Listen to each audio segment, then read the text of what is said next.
which in antiquity was dedicated to the god of war.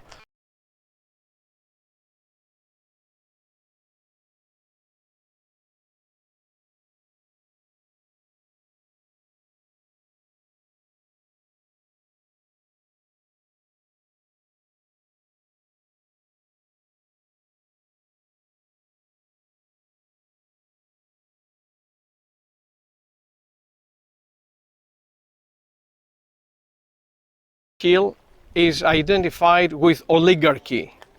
When the council, the royal council, got the authority of administration, it was not necessary to meet at the palace, and so they started using the summit of this hill for their meetings, and so the council, the time of oligarchy, was identified with the hill and was called Mars Hill Council, and was the supreme authority of administration of the city. The council became more important, and so the place became very important when an Athenian lawmaker of 7th century BC gave to the council judicial authority. Up to that time, if somebody was killed and the victim had not friends and relatives to revenge, was buried and forgotten, because there was not any authority to take the responsibility for investigations and for punishing the author of the crime.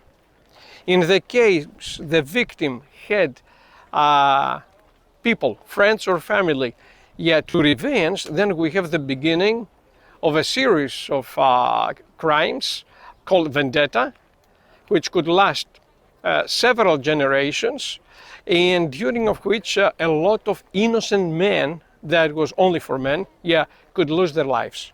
So Dracon came, possibly you remember from your school time the draconian law, and said that if somebody kills somebody else for any reason, even for accident, has to be proceeded to the council, which is the supreme authority of the city, and only the council should have the right to decide about his life, nobody else. And so up there, we have the beginning of an organized court of justice.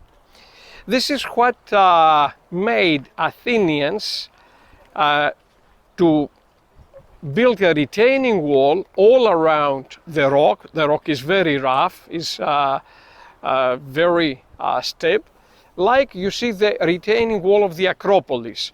They dug the staircase, which was the only access to the top until 2004, and on the right part of the summit they built a temple, like the little temple you see up there with the 4 columns, dedicated to the goddesses of justice.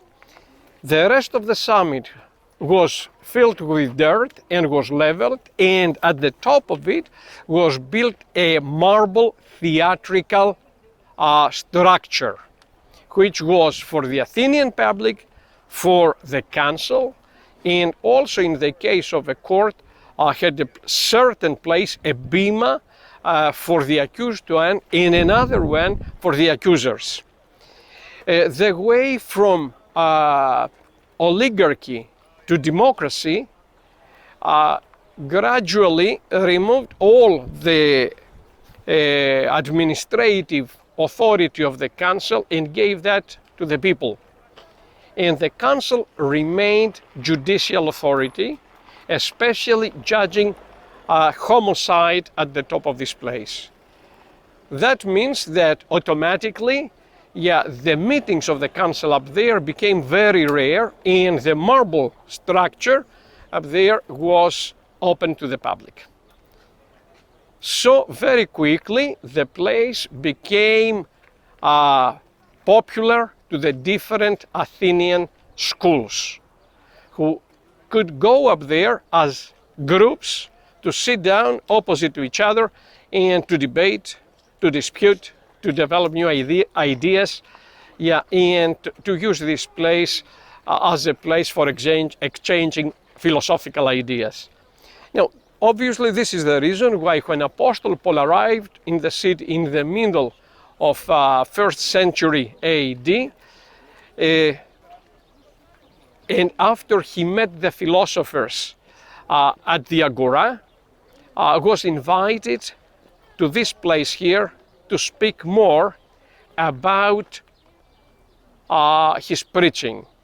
Now, that time in Athens we have many schools, but only two invited Paul up there. And these two schools were opponent schools to each other, fighting all the time to each other, but they had as a common ground the rejection of resurrection of the body. These were the Stoics and the others the Epicureans. The Epicureans were materialists. Epicurus thought that divinity is far away, the human is just dust on earth and lives there alone. Divinity is totally indifferent for the destiny of the human, and he suggested eat, drink, and have unlimited pleasure. And for that reason, the school of Epicurus was called the Garden of Hedonism.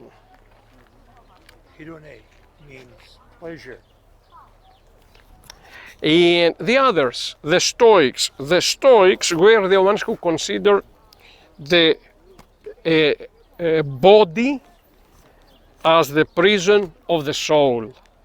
And their suggestion was suffer your punishment in your prison, in your body, without complaints, with stoicism, stoically, until the day the gods will be merciful on you to set you free from your prison. And they celebrate it as the most joyful day of somebody, not his birthday, but his death day. Now, Apostle Paul turns his back completely to the Epicureans, and he is addressed to the Stoics and the religious Athenians. He uses in his very short speech quotes from two presidents of the school of the Stoa, who were also poets, the second and the third. The second is Aratus, the third is Cleanthes. And also speaks about the philosophical concept of the unknown God, who in Athens was related also with the religion. Because in 7th century BC, before the dictator for whom I spoke to you in the bus, another man called Chilon had tried to make a dictatorship here. He was defeated. He ran at the Acropolis to save his life. Athenians, furious, ran after him and they killed him in the temple. After a short time, in the city was blast a plague, considered by the Athenians as their punishment for the sacrilegion. They tried to purify the city. They offered to all gods all sacrifices they knew. The plague was here. They called from the island of Crete a very important man who was a sorcerer, an oracle, a poet, very special in purifications, called Epimenides. Now, Epimenides is known to Paul because Paul quotes from an Epimenides poem in the letter to Titus to describe Cretans. So Epimenides came here and he said to Athenians, look, definitely there is a God you ignore, who is not satisfied yet, and this is why the plague is here.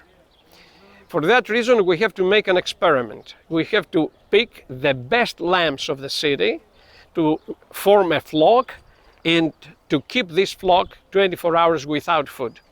And the next day, we should bring this flock to the western slope of Mars Hill and to see if lambs that are healthy and hungry will refuse to eat. And in fact, 3 lambs came together, totally different for eating, and they sat down, and they left the other lambs, to eat the little grass that was in this rocky area. According to Epimenides' suggestion, they erected there where the lamps had sat down an altar to the unknown god who was not satisfied yet. They sacrificed these 3 lamps on this altar and the plague stopped. Now, almost 80 years after Paul's visit in the city was visited by Pausanias, a famous traveler, who, describing the city of Athens, describes also the altar of the unknown god in the western slope of Mars Hill. Paul knew all of these things, and in a very special way, he embraced, together with the Stoics, to whom he was mainly addressed, the religious Athenians, to his speech. Okay? Okay. Yeah. Let's go up. Oh, let's go up, and from up there we are going to see the Agora, and we are going to see also the rock of the Ecclesia. It's very slippery up there. It's very So, slippery. be careful. We have to be very careful and to walk on the concrete path which is there. Better for us not to be on the rock. Another thing is, when crowds are gathered up there, pickpockets are up there. Please don't leave things on the rock. Because they grasp them and they run away, and it's too difficult for a common person to chase them.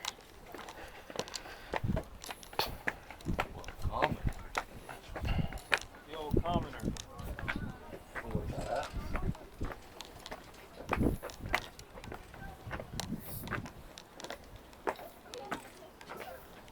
So we turn left.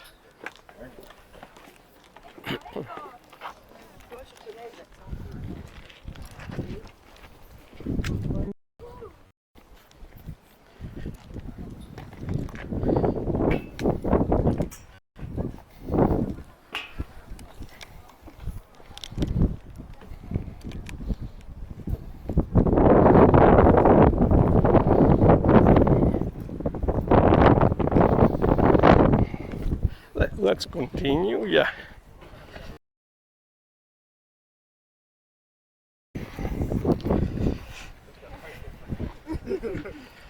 Wait, stay there.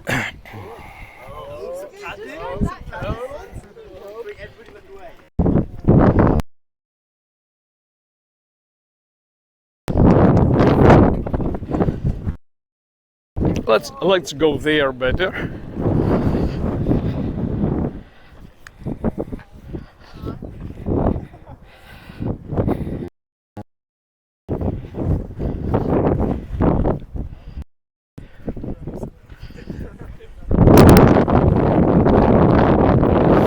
Be careful.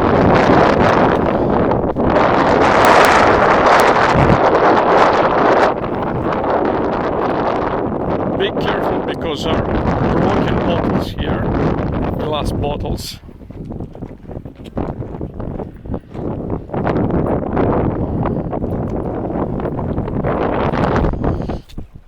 In front of us we have the Agora of Athens. It's a square between the long building with the colonnade, the stoa of the Pergamian king Apollos II, another monumental gift to the city of Athens, 2nd century BC, reconstructed in 1950-52 by the donation of Rockefeller. And on the other side, the western side, we have the temple of Hephaestus, the god of the blacksmiths. The area between these two buildings is the Agora of Athens. The Agora of Athens is the most important place for the Western culture. You turn just a little bit. Yes, is the birthplace of the Athenian democracy, and is the place where democracy functioned during the golden age. Is the place where the Western thought got its most perfect shape at the time of Socrates, Plato, and Aristotle, and is the place where Apostle Paul met the Athenian philosophers in the middle of 1st century AD. Now, until 500 BC, the Athenian assembly was gathered at this place. This year, the place had become too loud and too busy, because a part of the administrative work, about the a part of the religious activity, we had a lot of commercial activity there, and so the place was not anymore proper for the assembly to sit down and to discuss, to decide all these state topics. They had to move, and they had to find a place to be safe inside the city walls, but definitely outside of the residential area, to be quiet, out of the noise of the residential area. And the only available place that time was the rock you see there. They leveled the rock summit, and the meetings were held at the top of this rock. Now, because the meetings were regular and irregular, there were state messengers who called the citizens out to the top of the rock for the meetings. And this is why the meetings were called the meetings of the called out people. Called out in Greek is one word, ekklesia. Ek means out, klesia, klesis, to be called out. Jesus, when decided to introduce the body of his own believer as the people who were called out from the spirit of this world, he used the same term, and he said, I'm going to build my ecclesia, church in English, upon this rock. And remember, he changed the name of Simon to Peter. Always the term ecclesia was related with a rock, a physical rock in Athens, a spiritual rock in Christianity, the confession of Apostle Peter. If you like to take some photos or something, we can do that. If there is a question, Just that when Peter and Jesus had the conversation, they were next to a huge rock in Caesarea Philippi. Exactly. And we have to say that the real name of the city is not Caesarea, but is Panias. But yes, because it was a city founded by Alexander the Great, dedicated to the god of the shepherds, Pan. So the greatest of the shepherds announced the formation of his flock in the city